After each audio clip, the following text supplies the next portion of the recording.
So here we go, probably the most unbelievable climbing performance you will have ever seen in your life. Stage 16, sorry, of the 2015 Giro, up the Mortirolo, up the Passo del Tonale, and the Campo Carlo Magno. Anyway, this is the situation on the road. Contador had a puncture, and everyone decided, you know what, let's go full. So this is the issue. So at the moment, obviously they're all together, but Contador's about to have a puncture, and everyone decides, you know what, let's go full and split it. So we'll zoom ahead to 44.5 kilometers to go. Contador is 51 seconds behind. The brake has been caught, and he's 51 seconds behind with no teammate. You just saw he pulled off, and Contador's got to go catch Astana. And Astana at this moment had Mikel Landa on the front. Fabio was in the group, Kreiswijk was in the group, Trofimov was in the group. You can see young Esteban Chavez on the wheel.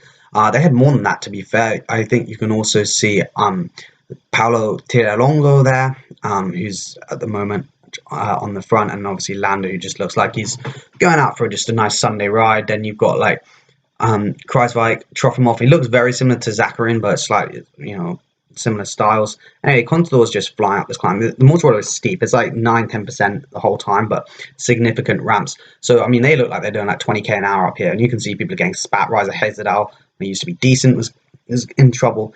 And like now it's just Landa on the front, and Landa's like, right, we're going to go full.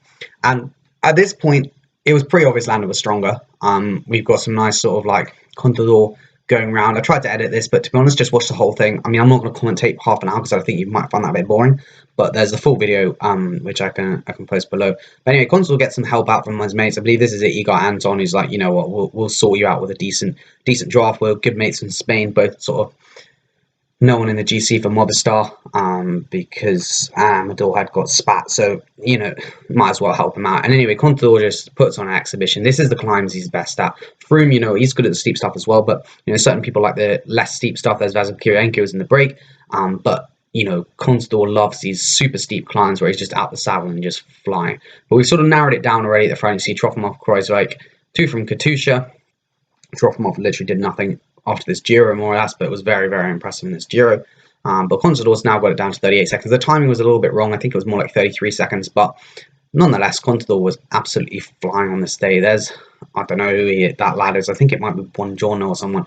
He's absolutely tiny. He's like a little pencil. And they're all getting spat. Kreiswijk, you can see, he was quite far down the general, to be fair, at this moment in time, but he did a pretty decent ride. And I believe, Buongiorno sorts him out. And says, don't worry, Contador, I'll give you a little help. Obviously, at this moment in time, the draft is not unbelievable, but, they're going 16 to 20 kilometers an hour up this climb, depending on how steep it is. And, you can feel a draft. But anyway, Zakarin at the back, Trofimov his third wheel, then you've got Kreiswijk. And Aru already, obviously, Aru always looks like he's dying on the bike. I mean, you've never seen a picture of Aru when he's looking like really comfortable on the bike. But, even at this point, Astana had fucked up their tactics a lot. Like, when I say that, I mean like a lot. They really, really didn't help themselves at all. You can see there's Riser Hezedal getting spat. There's Amador getting spat. There's Carlos Betancourt getting spat. Everyone, Landa is going full because they know if they manage to get over the top, and there's 4 of them, they're all going to work to distance Contador. And Contador had, a 3-minute GC lead, maybe more at this point in time. So there was a big motivation in order to go on the front. And Landa is going full. And obviously, the draft on this climb is not that good. So, you've got it. I think that's a Stefan Kung on the right-hand side on the BMC kit. I'm not sure who this AG2R rider is. The commentator's Rob Hatch did a good job, but I can't remember who he said it was. I was watching this before, but obviously the brain's not was there. There's a CCC rider. Love to see them. And Contador's just, obviously these guys are fresh because, they're riding zone 2, zone 3 easy up at this climb. And then when Contador comes past, they'll ride it 6.5 watts per kilo on the front to sort him out. But obviously, Contador's got to do that the whole time. They're just doing maybe 5 minutes on the front. So sometimes it's go a bit too hard for Contador, but he knows exactly what he's doing. I love those yellow boa dials he's got on his shoes. They look fit. He's just looking like prime Contador in his best condition ever. We'll skip ahead, 41 kilometers to go. Still, it's like 3 left now. Aru's getting spat. Riser Hezedal's getting spat. Trofimov's there as well. And Contador's getting across. It's 28 seconds now. It's coming down. And, if you're Aru's direct, you do tell Aru. Aru's suffering big time. Looked like he bonked or something. He was looking terrible. But at the same time, I think on these climbs, you really get to see who's strongest. Because let's say it was 6-7%. You know, Aru could be 5% down on that day, but in the wheels, you wouldn't tell. Maybe if you attacked him a lot, you'd be able to tell. But in the wheels, you know, he could sit in. He might be going for like 98%, and Froome might be going 95% or something like that. You know what I mean? Well, on this, it's like if you're going 100% the whole time, Landa's going 97%. By the time on this long climb, when it's steep, the gaps are going to start to tell. And Contador, you can see he isn't. He's definitely not riding smooth. You'll see he really rides to average speed, not a lot of power. You can sort of tell because he'll put in big digs to keep the speed up.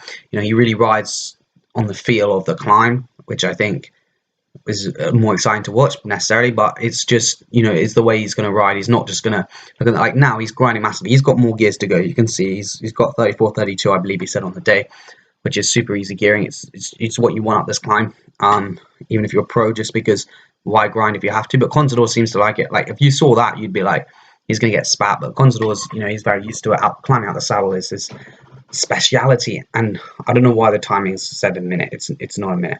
And Kruijswijk here, you can see he was on the limit before when Landa was going full, and now he's looking pretty relaxed. They're spread out across the road, and that's because Aru is not in top condition at all. Vibrar is really struggling, and this is where tactically you've got to think, like, if let's say it wasn't Landa, let's say, you know, Aru's in top condition, it was a domestique who was like, you know, 20 minutes down the GC, they would have ridden full for the first like 5-10k, try and break Contador, because Contador obviously would have tried to get back as quickly as possible, try and break him and then attack across. And you can see here they are in the same shot. Obviously on the road it looks a lot shorter. It's still like a 10-15 second gap because it's so steep. Rather Hesjedal is the winner of the 2012 Giro. I've never actually seen that one because I don't think there's too many race highlights, but I think I do need to have a little watch. Maybe make a video of him because he's pretty undersung. Like, a Canadian winning a Grand Tour is pretty rogue. But Kruijswijk decided to go off. I tried to find his power file, but on Strava, because back in the day Kruijswijk used to upload power, like 2015, the 2016 Giro, which he almost won.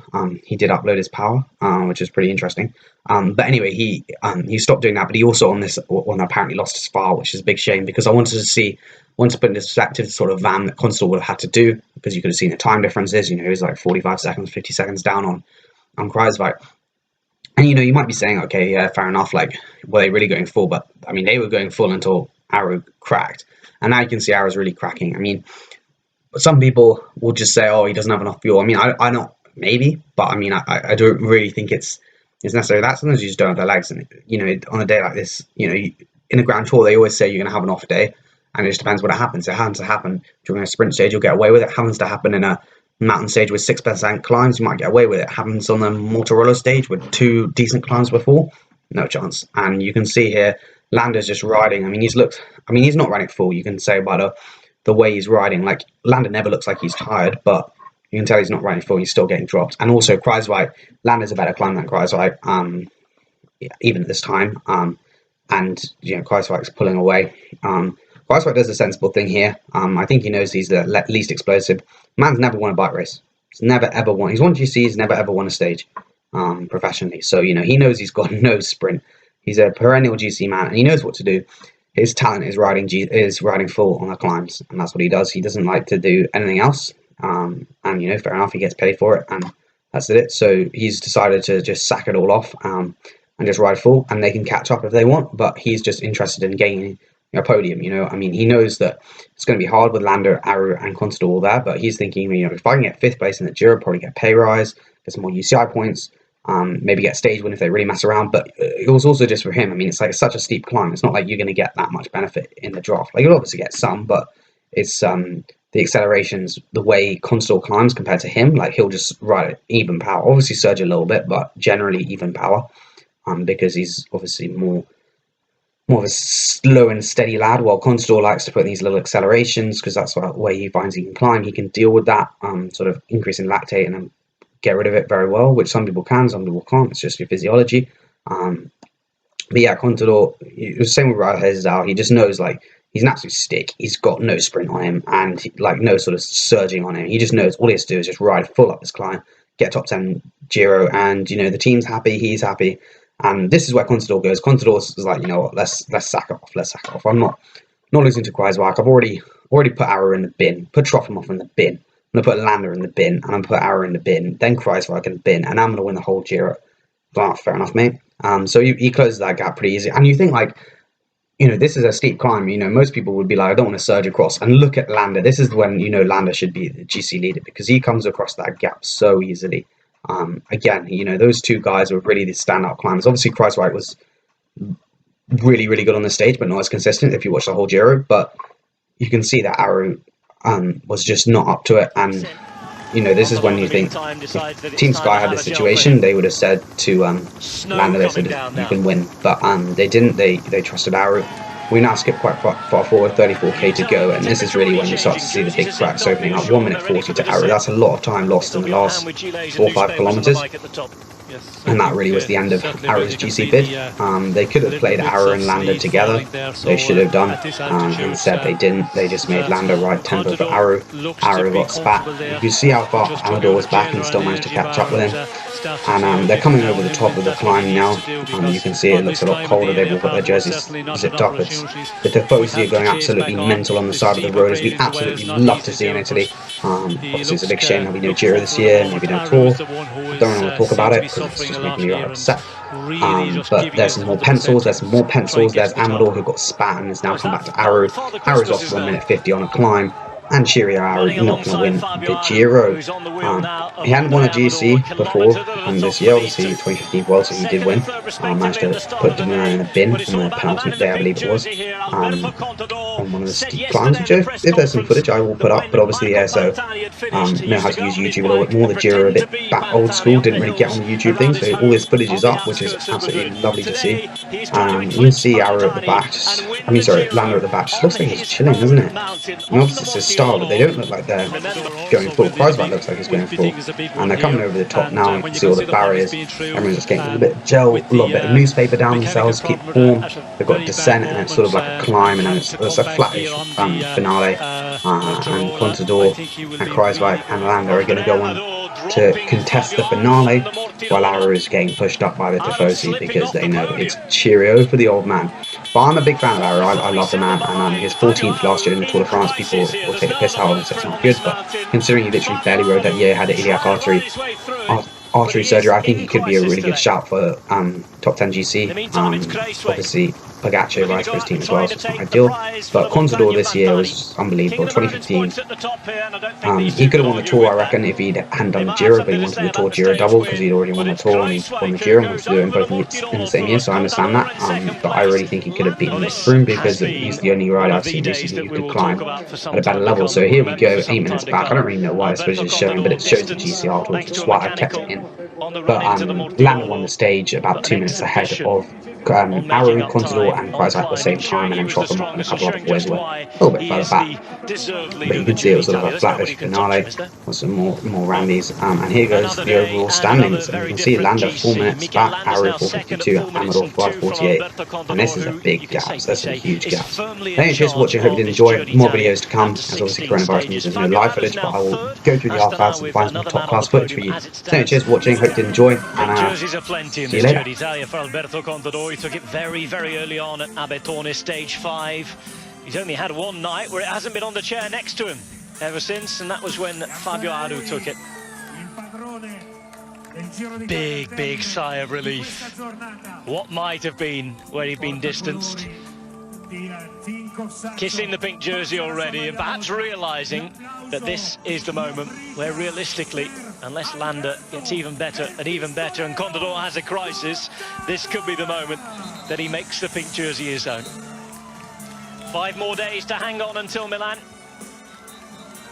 And Alberto Contador in pink and looking very, very pretty indeed.